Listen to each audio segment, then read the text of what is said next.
യോഗത്തിന്റെ അധ്യക്ഷൻ ബഹുമാനായ ജോർജേട്ട, പ്രിയപ്പെട്ട എപ്പിസ്കോപ്പ ജനറച്ച, പത്രാമണിച്ച, ബഹുമാനായ പുരുഷട്ടൻ, പ്രിയപ്പെട്ട കേട്ടയിലച്ച, ജിനോവച്ച, വേദിയിലും സദസ്സിലിരിക്കുന്ന ഏറ്റവും പ്രിയപ്പെട്ടവരെ, നമ്മളുടെ പത്രത്തിന്റെ പ്രാധാന്യത്തെക്കുറിച്ചും ദീപിക ഫ്രണ്ട്സ് ക്ലബിന്റെ പ്രവർത്തനത്തെക്കുറിച്ചുമൊക്കെയുള്ള ചിന്തകളും ചർച്ചകളുമെല്ലാം ഇവിടെ നടത്തി. വലിയൊരു പദ്ധതിയായിട്ടാണ് നമ്മളിതിനെ കണ്ടതും ഇവിടെ അതിമനോഹരമായ ഈ സ്ഥലത്ത് 2 ദിവസത്തെ പ്രോഗ്രാമിൽ നമുക്ക് ഒന്നിക്കാൻ സാധിച്ചു. ഈ പത്രം നമ്മളുടെ സ്വന്തമാണെന്ന് നമ്മൾ എല്ലാവരും പറയുന്നുണ്ട്. ആ പറച്ചില് കുറെയെല്ലാം നമ്മൾ സ്വന്തമായിട്ട് കാണുന്നുണ്ട്. കുറെ കൂടെയെല്ലാം ഗൗരവതരമായിട്ട് നമ്മൾ വഴി ഈ പത്രം കേരളത്തിൻ്റെയെങ്കിലും എല്ലാ ഭാഗത്തും എത്തിക്കാനായിട്ട് നമ്മൾ കൂടുതൽ ശ്രദ്ധിക്കണം എന്നാണ് എനിക്ക് പറയാനുള്ളത്. ഞാൻ വളരെ ദീർഘമായൊരു സംഭാഷണത്തിന് മുതിരുന്നില്ല. നിങ്ങൾ ഇന്നലെ മുതൽ ഇതിൻ്റെ കാര്യങ്ങളെല്ലാം കേട്ടു പഠിച്ചും മടുത്തും ഇരിക്കുകയാണ്. എനിക്ക് നിങ്ങൾക്ക് അറിയാൻ വരാത്ത കാര്യങ്ങൾ കാര്യമായിട്ടൊന്നും ഇവിടെ പറയാനില്ല. നമ്മളുടെ സഭയുടെ സമുദായത്തിൻ്റെ ഈ പത്രം കേരളത്തിലെ 3 സഭകളുടെ ഉത്തരവാദിത്വത്തില് അല്ലെങ്കിൽ മുൻകരുതലില് നമ്മുടെ എപ്പിസ്കോപ്പയെല്ലാം ഇതിൽ പങ്കെടുക്കുന്നതിന്റെ കാരണമൊക്കെ അതാണ്. അങ്ങനെ ഇത് സഭകളുടെ സമുദായങ്ങളുടെ ഒപ്പം ഇവിടെ പറഞ്ഞതുപോലെ മറ്റ് മതങ്ങൾക്കും സമുദായങ്ങൾക്കും ഉചിതമായ സ്പേസ് ഈ ദീപിക എന്നും കൊടുക്കുന്നുണ്ട്. അത് നമുക്ക് നമ്മളെ പോലുള്ള രാജ്യത്ത് ജീവിക്കുമ്പോൾ പെരുമാറുമ്പോൾ അത്യാവശ്യമായ കാര്യമാണ്. നമ്മൾ ഒരുമിച്ചാണല്ലോ വളരുന്നത്. നമ്മളുടെ മർത്തോമ മെത്രാപ്പൊലീത്ത ഒരിക്കലൊരു പ്രഭാഷണം നടത്തിയിട്ട് അവസാനം പറഞ്ഞു, നിങ്ങൾക്ക് എന്ത് ചോദ്യം വേണമെങ്കിലും എന്നോട് ചോദിക്കാം. എല്ലാവരും വിചാരിച്ചു ഞാൻ എല്ലാം അറിയാം. അങ്ങനെ ചിലപ്പോഴും ചർച്ചകൾക്ക് വേണ്ടിയുള്ള ഇത് പറയുമല്ലോ. ഒരു ചെറുപ്പക്കാരനെ പറ്റി ചോദിച്ചു, ലോത്തിന്റെ ഭാര്യയുടെ പേരെന്ന് പറയാം. വിഷമിച്ചു. ലോത്തിന്റെ ഭാര്യ നല്ലയാളാണെന്നൊക്കെ പറഞ്ഞ ആ മീറ്റിംഗ് അവസാനിപ്പിച്ചു. ഇറങ്ങി വന്നപ്പം അവനെ വിളിച്ചു, നിനക്ക് എത്ര വയസ്സ് പ്രായമുണ്ടെന്ന്? എനിക്ക് 26 വയസ്സുണ്ട്. നീ എന്ന് നിന്റെ അപ്പനോട് പറയണം, നിനക്കൊരു ഭാര്യയെ തേടാനായിട്ട് വല്ലവന്റെയും ഭാര്യയുടെ പേര് ചോദിച്ചു നീ എന്തിനാണ് എനിക്ക് പറയാനുള്ള ഇതാണ്. നമുക്ക് ഒരുപാട് പത്രങ്ങളുണ്ടെങ്കിലും നമ്മൾ ഈ പത്രം നമ്മൾ എടുക്കണം, നമ്മൾ വായിക്കണം, നമ്മൾ പ്രചരിപ്പിക്കണം. ഇതേക്കുറിച്ച് നമ്മൾ നിരന്തരമായിട്ട് സംസാരിക്കണം. അങ്ങനെ ഒരു വർത്തമാനത്തിലൂടെ കൂടുതൽ ഇത് പ്രചരിപ്പിക്കണം. നമ്മളുടേതാണ് ആ ഒരു ശൈലിയിലേക്ക് ഇതിനെ കുറച്ചുകൂടി നമ്മൾ കൊണ്ടുവരണം. നമ്മുടെ ഈ പത്രത്തിന്റെ എഡിറ്റോറിയൽ പേജിൽ എല്ലാ ദിവസവും നമ്മൾ കാണുന്ന തിരുവചനമാണല്ലോ, സമാധാനത്തിന്റെ ബന്ധത്തിൽ ആത്മാവിന്റെ ഐക്യം നിലനിർത്താൻ ജാഗരൂകരായിരിക്കുക. എല്ലാ ദിവസവും ഞായറാഴ്ച ഒഴികെ പത്രത്തിൽ നമ്മൾ കാണുന്ന തിരുവചനങ്ങളാണ്. എല്ലാ ദിവസവും എഡിറ്റോറിയൽ പേജില് എഡിറ്റോറിയൽ സെക്ഷന്റെ നേരെ മുകളിൽ കാണുന്ന എഫേസ്യസ് 4:3 അതിമനോഹരമായ ഒരു തിരുവചനമാണ്. സെർവാരെ unitatum spiritus in vincolo pacis. സമാധാനത്തിന്റെ ഐക്യത്തിൽ, ഈ ബന്ധത്തിൽ. അതാണ് ഈ പത്രത്തിന്റെ പ്രത്യേകത. ഒരുപാട് പ്രശ്നങ്ങളും പ്രതിസന്ധികളും ഒക്കെ ഉള്ളപ്പോഴും സമാധാനത്തിന്റെ ബന്ധത്തിൽ വിൻകൊളോ പാക്സിസ് നമുക്ക് ഇത് അരൂപിയുടെ ഐക്യത്തിൽ മുമ്പോട്ട് കൊണ്ടുപോകാനായിട്ട് സാധിക്കുന്നുണ്ട്. പോരായ്മകളുണ്ട്, കുറവുകളുണ്ട്. നമ്മൾ എല്ലാവരും തമ്മിൽ എനിക്ക് തോന്നുന്നു കുറച്ചുകൂടെ ഐക്യപ്പെടേണ്ടതുണ്ടായിരിക്കാം. വലിയൊരു പ്രസ്ഥാനമാണിത്. അവിടെ ഓരോരുത്തർക്കും ഉള്ള സ്പേസ് നമ്മൾ കണ്ടെത്തണം, നഷ്ടപ്പെടുത്തരുത്. ഇതുപോലുള്ള വലിയ പ്രസ്ഥാനം, ഒരുപാട് അച്ഛന്മാര്, അന്മാര്, എക്സ്പെർട്സ് ഒക്കെ ജോലി ചെയ്യുന്ന ഒരു പ്രസ്ഥാനമാണ്. അവിടെ ഓരോരുത്തർക്കും ഒരു സ്പേസ് ഉണ്ട്. ആ സ്പേസ് നമുക്ക് അവിടെ ഉണ്ടാകണം, അല്ലെങ്കിൽ നമ്മളത് കണ്ടെത്തണം. അത് മറ്റാരെങ്കിലും എടുക്കുകയോ അല്ലെങ്കിൽ നമുക്കവിടെ പ്രാതിനിധ്യം ഇല്ലാതെ വരികയോ ചെയ്യുമ്പോൾ ഇതുപോലുള്ള പ്രസ്ഥാനങ്ങൾ നന്നായിട്ട് കൊണ്ടുപോകാൻ പറ്റാതെ വരും. ദീപിക ഇന്ന് വളരെയധികം ജനശ്രദ്ധ പിടിച്ച് പറ്റിയ ഒരു പത്രമാണ്. നമ്മുടെ സംസ്കാരത്തിന്റെ, മലയാള ഭാഷാ സംസ്കാരത്തിന്റെയും ഒരു ജീവനാടി പോലെ പ്രവർത്തിക്കുന്ന പത്രമാണ്. ഞാൻ കരുതുന്നത് കേരളത്തിന് മൊത്തം ഒരു ദിശാബോധം, ആദർശങ്ങളുടെ ലോകത്ത് നിന്ന് മനുഷ്യ മൈത്രികളുടെ പ്രാധാന്യം മനസ്സിലാക്കി ഉറപ്പുവരുത്തി പ്രവർത്തിക്കാനായിട്ട് സാധിക്കുന്ന ഒരു പത്രമാണ് നമ്മുടേത്. സാമൂഹിക തിന്മകൾക്കെതിരെ ഇത്രമാത്രം ശക്തമായ രീതിയിൽ സംസാരിച്ചിട്ടുള്ള ഒരു പത്രവും ലോകത്തിൽ കാണുമെന്ന് ഞാൻ കരുതുന്നില്ല. മിക്കവാറും രാജ്യങ്ങളിൽ പത്രങ്ങളൊക്കെ ആ പ്രദേശത്തിന് വേണ്ടി മാത്രമാണ്, അല്ലെങ്കിൽ ഒരു രൂപതയുടെ പ്രസ്ഥാനമാണെങ്കിൽ ആ രൂപതയ്ക്കുള്ള പത്രമാണ്. നമ്മുടെ കേരളത്തിന്റെ ഒരു പ്രത്യേകത, വളരെയധികം പത്രങ്ങളുണ്ട്, എല്ലാം കേരളത്തിന് വേണ്ടി മുഴുവനാണ്. അതില് ദീപികയ്ക്ക് നമുക്ക് ഇത്രയും പിടിച്ചു നിൽക്കാൻ സാധിക്കുന്നത് വളരെ പ്രധാനപ്പെട്ട ഒരു കാര്യമാണ്. ആധ്യാത്മിക മൂല്യങ്ങൾക്ക് ശരിയായ മനസാക്ഷി രൂപീകരണത്തിന്റെ കാഴ്ചപ്പാടുകൾക്കൊക്കെ ഈ പത്രം എന്നും മുമ്പിൽ നിന്ന് സംസാരിച്ചിട്ടുണ്ട്. ധാർമ്മികത എവിടെ നഷ്ടപ്പെട്ടതായിട്ട് കാണുന്നുവോ അവിടെയെല്ലാം ദീപിക മുമ്പോട്ട് വരികയും രാഷ്ട്രീയ, സാംസ്കാരിക, സഭാത്മക മേഖലകളിലൊക്കെ വന്നിട്ടുള്ള ഇടിവുകളെ കണ്ടെത്തി വളരെ ശക്തമായ രീതിയിൽ ഇടപെടാൻ നമുക്ക് സാധിച്ചിട്ടുണ്ട്. ഗാന്ധിജി തുടങ്ങിയ പത്രത്തിന്റെ പേര് യങ് ഇന്ത്യ എന്നായിരുന്നല്ലോ.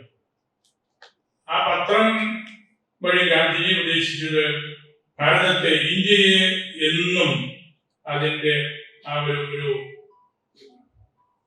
വൈകാരികമായ ഭാവത്തിൽ മാത്രമല്ല, യൂത്ത്ഫുൾനെസ് കാത്തു സൂക്ഷിക്കുന്ന ഒരു രാജ്യമായിട്ടൂടെ നിലനിർത്തണം എന്നതാണ്. യങ് ഇന്ത്യ എന്ന് ഗാന്ധിജി കൊടുത്ത ആ പേര് പോലെ തന്നെയാണ് നമ്മുടെ പത്രത്തിന്റെ ദീപിക എന്ന പേര്. ഇതേക്കുറിച്ചെല്ലാം ഇവിടെ ചേട്ടനും ജോർജേട്ടനും ഒക്കെ വളരെയധികം കാര്യങ്ങൾ പറഞ്ഞു കഴിഞ്ഞു. പത്രപ്രവർത്തനം അടിസ്ഥാനപരമായിട്ട് രാഷ്ട്ര സേവനമാണ്. സ്വതന്ത്ര രാജ്യത്തിൽ സ്വരാജ്യം നിർമ്മിക്കുന്നതിൽ സമുദായങ്ങൾക്ക് വലിയ പങ്കുണ്ട്. അങ്ങനെയാണ് നമ്മൾ സമുദായങ്ങളായിട്ട് നിൽക്കുമ്പോഴും സഭകളായിട്ട് നിൽക്കുമ്പോഴും ഇത്തരത്തിലുള്ള പത്ര പ്രവർത്തനങ്ങളിലേക്ക് ഇറങ്ങി വരുന്നത്. നഷ്ടപ്പെടുന്ന മൂല്യങ്ങൾ വീണ്ടെടുക്കാനുള്ള വലിയൊരു യുദ്ധമാണ് ഈ ദീപിക എന്നും ചെയ്തിട്ടുള്ളത് എന്നാണ് എൻ്റെ ഉത്തമമായ ബോധ്യം. ദീപിക എഴുത്തുകാരെ വളർത്തിയിട്ടുണ്ട്, രാഷ്ട്രത്തിന്റെ അടിസ്ഥാനപരമായ മൂല്യങ്ങളെല്ലാം സംരക്ഷിച്ചിട്ടുണ്ട്, വായനാശീലം വളർത്തിയിട്ടുണ്ട്.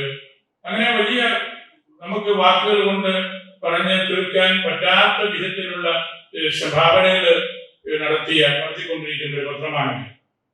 പത്രം നേത്രമാണ് എന്ന് പറയാറുണ്ടല്ലോ. പത്രമാണ് നേത്രം.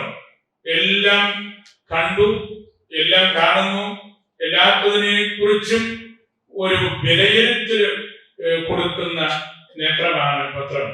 ആ അർത്ഥത്തിൽ ദീപികയ്ക്ക് സാധാരണമായ ആത്മീയ വീര്യം ഉണ്ട് എന്ന് നമുക്ക് എല്ലാവർക്കും അറിയാം.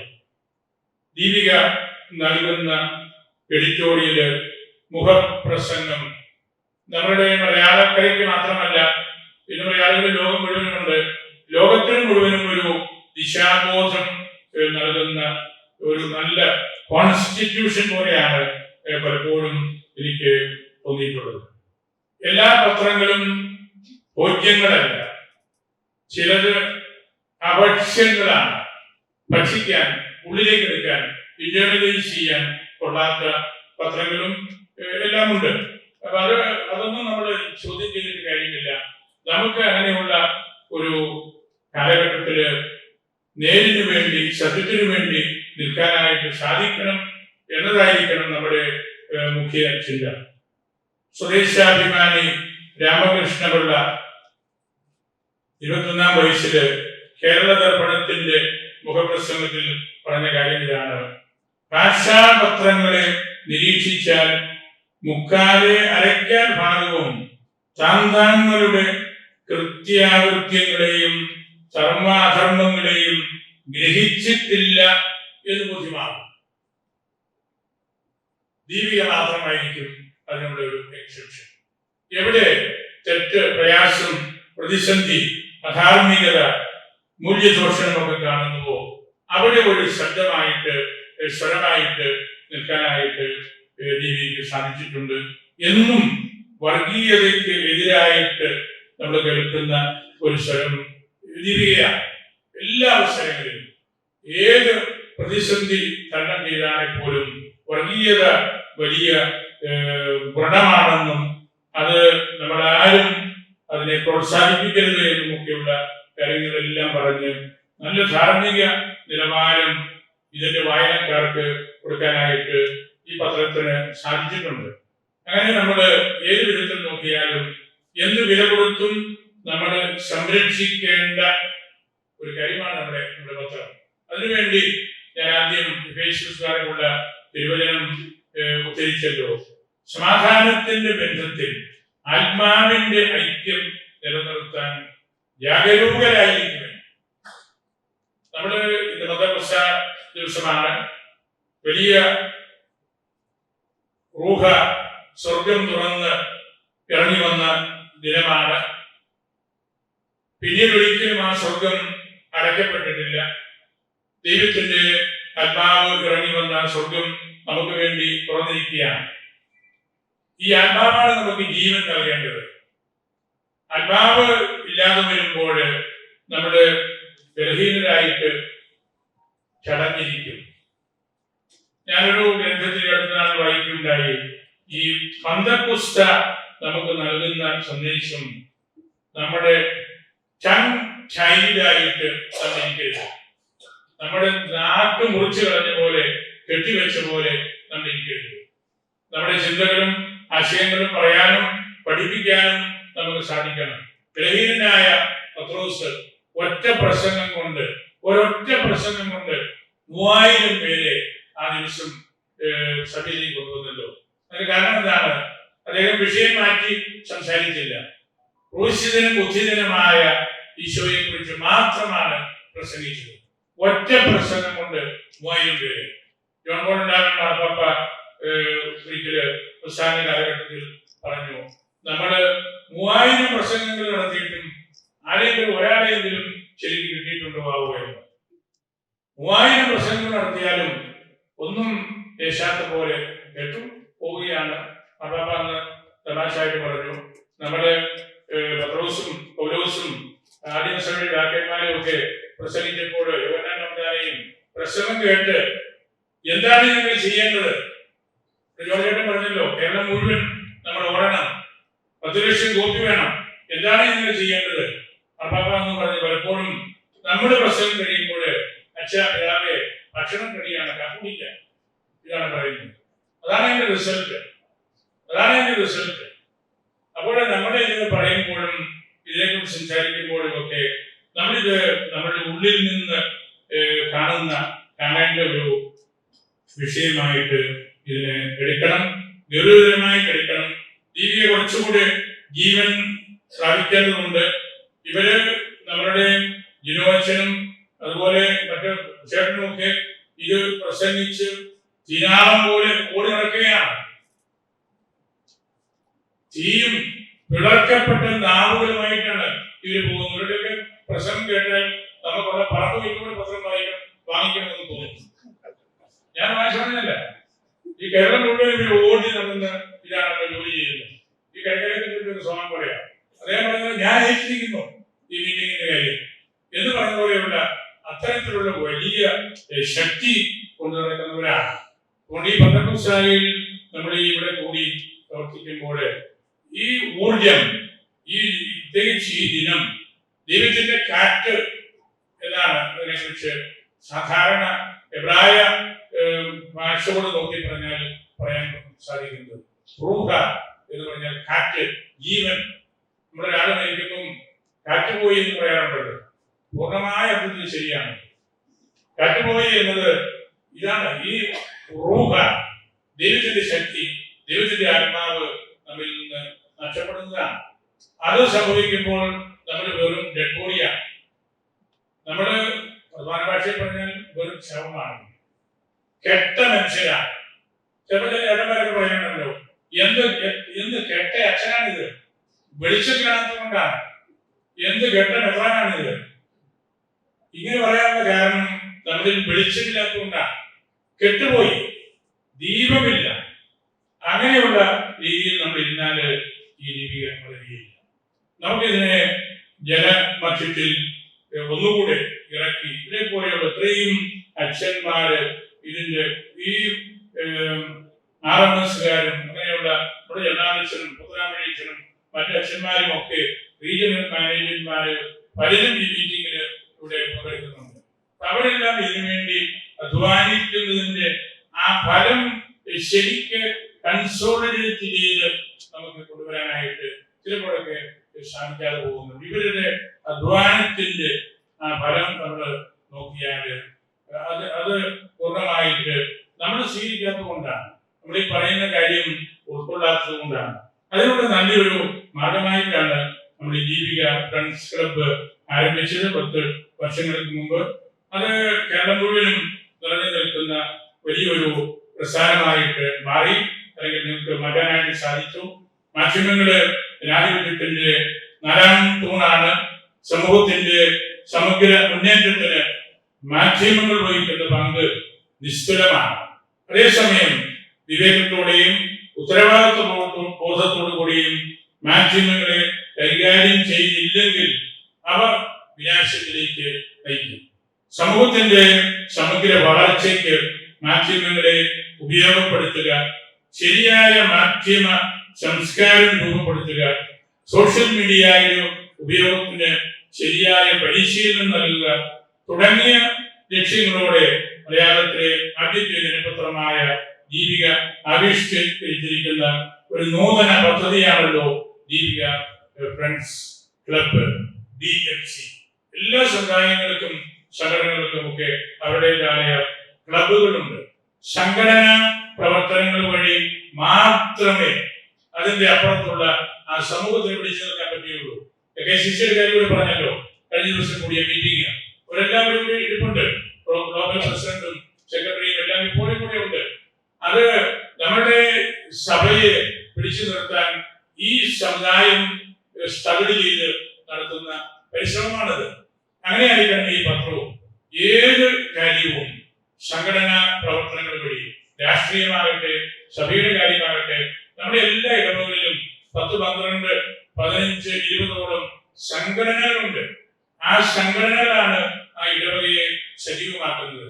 എല്ലാ പിതാക്കന്മാരും ഞാൻ വരുന്നത് വിശുദ്ധിക്ക് പോകുമ്പോൾ ദീപിക ഫ്രണ്ട്സ് ക്ലബ്ബ് ഇവിടെ ഉണ്ടോ എന്ന് ചോദിക്കുകയും ഇല്ലാത്തവർക്ക് അത് തുടങ്ങണമെന്ന് പറയുകയും ചെയ്യാറുണ്ട്. ഞാൻ എല്ലാ സ്ഥലത്തും അത് അന്വേഷിക്കാറുണ്ട്, പള്ളി കമ്മിറ്റിക്കാരുമായിട്ടുള്ള ചർച്ചയ്ക്കിരിക്കുമ്പോൾ. അങ്ങനെ നമുക്ക് ഈ DFC അത് വളരെ ജാഗ്രതായ സോളിഡായിട്ടുള്ള ഒരു കാര്യമാണ്. ഇടവക തലത്തിൽ ഇത് ഒന്നുകൂടെ നല്ലപോലെ ആഴപ്പെട്ട രീതിയിൽ ഇത് എത്തണം. നമുക്ക് ഏത് കാര്യത്തിനുമുള്ള ഒരു റിസപ്ഷൻ, നമ്മൾ പറയുന്ന കാര്യം ജനങ്ങൾ സ്വീകരിക്കണമല്ലോ. കൗൺസിലുകള് 2ാം ദിവസത്തിന്റെ റിസപ്ഷൻ അത് ജനങ്ങള് എങ്ങനെ ഉൾക്കൊണ്ടു ഈ നാടുകളില്, അതിലാണ് ഇതിന്റെ പ്രത്യേകത. ദീപിക ഫ്രണ്ട്സ് ക്ലബിന്റെ റിസപ്ഷൻ കുറച്ചുകൂടെ വൈഡറായിട്ട് നമ്മളുടെ രൂപതകളിൽ നടക്കേണ്ടതുണ്ട്. ജാക്കന്മാര് കുറെ കൂടെ ഗൗരവതരമായിട്ട് അത് ശ്രദ്ധിക്കേണ്ടതുണ്ട്. ഇടവക വികാരിമാര് അതിനൊരു മുൻഗണന കൊടുത്ത് ഈ സംഘടനയെ എല്ലാ ഇടവകളിലും സ്ഥാപിക്കേണ്ടതുണ്ട്. നമ്മുടെ ആളുകളോട് നിരന്തരമായിട്ട് പറഞ്ഞുകൊണ്ടിരിക്കണം. അങ്ങനെ നമുക്ക് ഈ ദീപിക ഫ്രണ്ട്സ് ക്ലബ്ബ് വഴി നമ്മുടെ സമുദായത്തെയും നമ്മുടെ സഭയെയും മറ്റു സഭകളെയും മലങ്കര സഭയുടെ ഏറ്റവും വലിയ അതിരൂപതയിൽ നിന്നുള്ള കലാശനാണ് ഉപയോഗിക്കുന്നത്. അതെല്ലാം റെപ്രസെന്റ് ചെയ്യുന്നത് ഒരു സഭയെയാണ്. ഇപ്പം ദീപിക എന്ന് പറയുന്നത് ഈ രൂപതകളെയും ഈ സഭകളെയും എല്ലാം കൂട്ടിയിണക്കുന്ന വലിയൊരു പ്രസ്ഥാനമാണ്. അപ്പൊ അതുകൊണ്ടാണ് ഞാൻ ആദ്യമേ സൂചിപ്പിച്ച ആ സ്നേഹത്തിന്റെ ഐക്യത്തിൽ നമുക്ക് എല്ലാ കാര്യങ്ങളും മുമ്പോട്ട് കൊണ്ടുപോകാനായിട്ട് സാധിക്കണം. ദീപിക ഒരുപാട് പ്രസിദ്ധീകരണങ്ങൾ നടത്തുന്നുണ്ട്. അതെല്ലാം വളരെയേറെ പ്രധാനപ്പെട്ട കാര്യങ്ങളാണ്. ഇഷ്ടംപോലെ വായിക്കാനുണ്ട്. ആ ഒരു പത്രം നമ്മുടെ മേശയിൽ കിടക്കുകയാണെങ്കിൽ എല്ലാവരും മുഴുവൻ വായിച്ചില്ലെങ്കിലും എപ്പോഴെങ്കിലും ഒന്ന് മറിച്ച് നോക്കി, അല്ലെങ്കിൽ സഭയെ കുറിച്ചുള്ള ഒരു വാർത്ത കണ്ടു, അല്ലെങ്കിൽ ആ രൂപതയെ കുറിച്ച് എന്തെങ്കിലും ഒരു വിശേഷം വന്നു, അങ്ങനെ അതൊരു കൾച്ചറായിട്ട് മാറണം. ദീപിക കൾച്ചർ സമുദായത്തിന്റെ കൾച്ചറാണ്.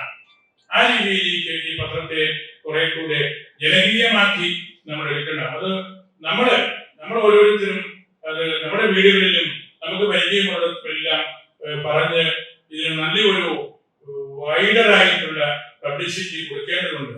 എല്ലാ കുടുംബങ്ങളിലും ദീപിക വരുത്തുന്നുണ്ടെന്ന് ഉറപ്പുവരുത്തണം. മറ്റു പത്രങ്ങൾ വരുത്തിക്കൊള്ളണം. നമ്മൾ മറ്റു പത്രങ്ങളിൽ ഒന്നും ചീത്ത വിളിക്കാൻ പോകേണ്ട കാര്യമില്ല. ആ കൂട്ടത്തിലെങ്കിലും ദീപികയുടെ വരുത്താനുള്ള നമ്മുടെ ഉത്തരവാദിത്വം നമ്മൾ മറന്ന് കളയരുത്. നമ്മുടെ സഭയ്ക്ക് ഇന്ന് ജാതി മതഭേദമന്യേ എല്ലാവരോടും സംസാരിക്കാനുള്ള ഏക സംവിധാനം ഈ ദീപിക പത്രമാണ്. മഹർഷികളിൽ ഏകർഷി എന്ന് പറയുന്ന പോലെയാണ്. ഒരുപാട് മഹർഷിമാരോടടുത്ത് ഒരേ ഒരു മഹർഷി എന്ന് പറയുന്ന പോലെയാണ് ദീപിക. ദീപിക മാത്രമേ നമുക്ക് ഇന്ന് നമ്മളുടെ സഭകളുടെ നമ്മളുടെ സമുദായങ്ങളുടെ പ്രശ്നങ്ങളും പ്രതിസന്ധികളും ഒക്കെ പറയാനുള്ളൂ. അതുകൊണ്ട് കുട്ടികളുടെ ഇടയിലും കോളേജുകളിലും വായനശാലകളിലും ക്ലബുകളിലും എന്തിനേറെ ചായക്കടകളിലും മുടിവെട്ട് ഷോപ്പുകളിലും ഒക്കെ നമ്മൾ കൊടുക്കണം. ഈ പത്രം അവൈലബിൾ ആക്കണം. ആശുപത്രികളിലൊക്കെ നമുക്ക് എന്തുമാത്രം ആശുപത്രികളുണ്ട്, അവിടെയെല്ലാം ഇത് കൊടുക്കുകയും അങ്ങനെ ഇത് കുറച്ച് ജനകീയമായിട്ട് നമ്മൾ എടുക്കണം. അപ്പോഴാണ് ഇതിനൊരു വൈഡർ റിസപ്ഷൻ കിട്ടുന്നത്. നമുക്കിത് ഇത്രയും നാളെ നമുക്ക് ഇതിനെ പിടിച്ചു നിർത്താനായിട്ട് സാധിച്ചത് വലിയൊരു കാര്യമാണ്. ഇതിന്റെ പ്രതിസന്ധികളൊക്കെ വന്നപ്പോഴും എന്നെ അത്ഭുതപ്പെടുത്തിയ കാര്യം, നേരം വെളുത്ത് 6 മണിയാകുമ്പോൾ ദീപിക പത്രം നമുക്ക് കിട്ടുന്നുണ്ടല്ലോ. ഞാൻ അത്ഭുതപ്പെട്ടിട്ടുള്ള ഒരു കാര്യമാണ്. ഇതിന്റെ സാമ്പത്തിക പ്രശ്നങ്ങള്, മറ്റ് അഡ്മിനിസ്ട്രേറ്റീവായിട്ടുള്ള കാര്യങ്ങളൊക്കെ ചില നാളുകളൊക്കെ വളരെയേറെ പ്രതിസന്ധികൾ അനുഭവിച്ചപ്പോഴും നേരം വെളുക്കുമ്പോൾ ഈ പത്രം നമുക്ക് കിട്ടുന്നുണ്ടല്ലോ. നമ്മളൊന്നും മനസ്സിലാക്കണം, ഒരു ദിനപത്രം വലിയ ക്ലേശകരമായ കാര്യമാണ്. നമ്മൾ വിചാരിക്കുന്നത് എളുപ്പമല്ല. ദിനപത്രം അതിന്റെ മെറ്റീരിയൽസ് കണ്ടെത്തി ഇതുപോലെ എന്തുമാത്രം വിഷയങ്ങളെ കുറിച്ച് ദീപിക എഴുതി. മറ്റൊരു പത്രത്തിനും സാധ്യമല്ലാത്ത വിധത്തില് ദീപിക ആനുകാലിക വിഷയങ്ങള്, ജനകീയമായ വിഷയങ്ങള്, സാധാരണക്കാരോട് ബന്ധപ്പെട്ട കാര്യങ്ങള്, കർഷകരോട് ബന്ധപ്പെട്ട കാര്യങ്ങള്, പാവപ്പെട്ടവരോട് ബന്ധപ്പെട്ട കാര്യങ്ങള് എല്ലാം പുറം ലോകത്തേക്ക് കൊണ്ടുവരുന്നതും പഠിപ്പിക്കുന്നതും ഈ പത്രമാണ്. ഈ പത്രമാണ് നേത്രം, കണ്ണ്. ഈ കേരളത്തിന്റെ കണ്ണ് ഈ ദീപിക പത്രമാണ്. അത് നമ്മൾ മനസ്സിലാക്കണം. അങ്ങനെ നമുക്ക് ഇതിനെക്കുറിച്ച് കൂടുതലായിട്ട് ഇടപെടാനും പ്രവർത്തിക്കാനും നമുക്ക് സാധിക്കണം. ഞാൻ ഇത് നമുക്ക് വീട്ടിൽ പോകാനുള്ള സമയമായെന്ന് അറിയാം. അപ്പോൾ ഞാനിവിടെ നിർത്താം. ഇനി നമുക്ക് എവിടെയെങ്കിലും വെച്ച് കണ്ടുമുട്ടുമ്പോൾ ഇതിന്റെ ബാക്കി ഞാൻ അന്നേരം പറഞ്ഞോളാം. കുറച്ചുകൂടെ സംസാരിക്കണമെന്നുണ്ടായിരുന്നു. ഇന്ന് 2 ദിവസമായി. അതുകൊണ്ട് ഞാൻ കൊണ്ടുവന്ന കടലാസുകളൊക്കെ മടക്കി എന്റെ ഫയലിലിരിക്കട്ടെ. നമുക്ക് ദീപികയിൽ ഇങ്ങോട്ട് പോകുമല്ലോ. അപ്പോൾ നമുക്ക് കിട്ടുന്ന അവസരങ്ങളിൽ നമുക്ക് ഇതേക്കുറിച്ച് കൂടുതൽ പറയാം. ഞങ്ങൾ എല്ലാവരെയും കൃത്യമായിട്ട് ഓർക്കുന്നു. പ്രത്യേകിച്ച് ജിനോച്ചന് ഇന്നവറ്റൻ അദ്ദേഹം ഒരു തേജോഗുണമാണ്. ഞാൻ സൂചിപ്പിച്ചത് അദ്ദേഹത്തിന്റെ ശക്തമായ സാന്നിധ്യം ദീപിക ഓഫീസിൽ മാത്രമല്ല, സെപ്പറേഷൻ ജനറൽ മാനേജർ എന്ന നിലയിൽ മാത്രമല്ല, അത് അദ്ദേഹം എല്ലാ ഇടവുകളിലും ഓടി നടന്ന ഈ ചേട്ടന്റെ കാര്യമൊക്കെ ഞാൻ പറഞ്ഞു കഴിഞ്ഞു. അത് നമുക്ക് വലിയൊരു സന്തോഷമാണ്. അവരുടെയും അവരെ പോലെയുള്ള അച്ഛന്മാരുടെയും നായരുടെയും ഒക്കെ ആ ഒരു ഊർജമാണ് ഈ പത്രത്തെ ഇതുപോലെ മുമ്പോട്ട് കൊണ്ടുപോകുന്നത്. നമ്മളെല്ലാവരും ഇത് വക്താക്കളാകണം. എല്ലാവരോടും നമ്മൾ ദീപിക പത്രം നമ്മളിലൂടെ പ്രചരിപ്പിക്കപ്പെടട്ടെ. നമുക്കതിന്റെ ശ്ലീഹന്മാരാകാമെന്ന്, ദീപിക പത്രത്തിന്റെ ശ്ലീഹന്മാരാകാം. നമുക്ക് നമ്മളിതേ കുറിച്ച് പറഞ്ഞ് കേരളം മുഴുവനും ഇത് പറഞ്ഞ് നമ്മളുടെ വീടുകളിൽ എത്തിക്കാം എന്നുള്ള ഒരു തീരുമാനമെടുത്തുകൊണ്ട് പോകണം. ദൈവം നിങ്ങളെ എല്ലാവരെയും ആശീർവദിച്ച് അനുഗ്രഹിക്കട്ടെ എന്ന് പ്രാർത്ഥിച്ച് എന്റെ വാക്കുകൾ